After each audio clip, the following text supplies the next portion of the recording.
कुलधारा village सोचो, अगर तुम किसी गांव में जाओ और वहाँ एक भी इंसान ना मिले, घर बने हो, दरवाजे लगे हो, मंदिर भी हो, लेकिन पूरा गांव बिल्कुल खाली। और सबसे अजीब बात ये हो कि लोग कहते हैं इस गांव को सिर्फ एक रात में ही छोड़ दिया गया था। न कोई लड़ाई हुई, न कोई बड़ी नेचुरल डिजास्टर आई, बस एक रात, और अगले दिन पूरा गांव हमेशा के लिए खाली हो गया।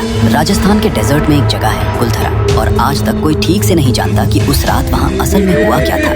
आज से करीब 1825 के आसपास राजस्थान के डेजर्ट एरिया में एक बहुत ही प्रॉस्पेरस और खूबसूरत गांव था कुलधरा। यहाँ रहते थे पालीवाल ब्राह्मण। ये लोग बहुत इंटेलिजेंट और मेहनती माने जाते थे। डेजर्ट जैसी मुश्किल जगह में भी इन्होंने पानी का सिस्टम और फार्मिंग का एक कमाल का मॉडल बना लिया था। कहते हैं कुलधरा और उसके आसपास के 80 से ज्यादा गांव इसी कम्युनिटी के थे। सब कुछ बिल्कुल ठीक चल रहा था जब तक एक पावरफुल आदमी की बुरी नजर इस गाँव पर नहीं पड़ी। उस वक्त जैसलमेर का एक पावरफुल दीवान था सलीम सिंह। सलीम सिंह पावर में था और लोग उससे काफी डरते भी थे। एक दिन उसकी नजर गांव की एक बहुत खूबसूरत लड़की पर पड़ी। उसने तुरंत डिसाइड कर लिया कि वो उस लड़की से शादी करेगा। लेकिन प्रॉब्लम ये थी कि न तो वो लड़की और न ही उसका परिवार इस शादी के लिए तैयार था। और उस समय सलीम सिंह को मना करना मतलब खुद के लिए मुश्किल खड़ी करना। कहते हैं सलीम सिंह ने गाँव वालों को एक धमकी दी। उसने कहा अगर उस लड़की की शादी उससे नहीं कराई गई तो वो गाँव पर इतना भारी टैक्स लगा देगा कि सबकी जिंदगी बर्बाद हो जाएगी। अब सोचो, एक तरफ पावरफुल रूलर और दूसरी तरफ एक छोटा सा गांव। गांव वालों के पास ऑप्शंस बहुत कम थे। उस रात कुलधरा में एक बड़ी मीटिंग हुई। सिर्फ कुलधरा ही नहीं बल्कि आसपास के 83 गांव के लोग भी वहां इकट्ठा हुए। सबने मिलकर एक ऐसा डिसीजन लिया जो आज भी लोगों को हैरान कर देता है।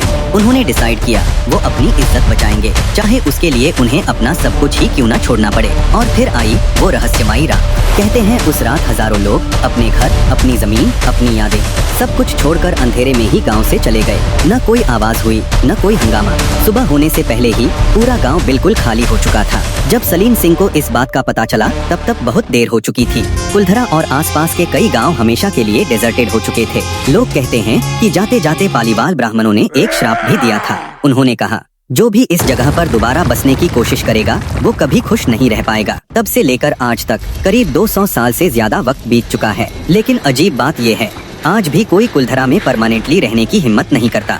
टूरिस्ट दिन में वहाँ आते हैं, फोटोज लेते हैं, लेकिन रात होने से पहले वापस चले जाते हैं। लोकल लोग तो आज भी वहाँ रात में रुकने से डरते हैं। कुछ पैरानॉर्मल इन्वेस्टिगेशन टीम्स ने भी यहाँ रिसर्च की है। उनका कहना है कि रात के वक्त कभी कभी वहाँ अजीब आवाजें सुनाई देती हैं, जैसे कोई चल रहा हो या कोई धीरे से बात कर रहा हो। कुछ लोग तो ये भी बोलते हैं कि उन्हें वहाँ परचैया तक दिखी है। सच क्या है ये आज तक कोई भी प्रूव नहीं कर पाया। तो सवाल ये है, क्या कुलधरा सच में एक श्रापित गांव है या फिर ये सिर्फ हिस्ट्री और लोगों की कहानियों का एक मिक्स है। सच जो भी हो, राजस्थान के डेजर्ट में खड़ा कुलधरा आज भी एक साइलेंट विटनेस है। एक ऐसी रात का जब पूरा गांव अपनी इज्जत बचाने के लिए हमेशा के लिए गायब हो गया। और शायद इसीलिए आज भी वहाँ की हवा में एक अजीब सी खामोशी महसूस होती है।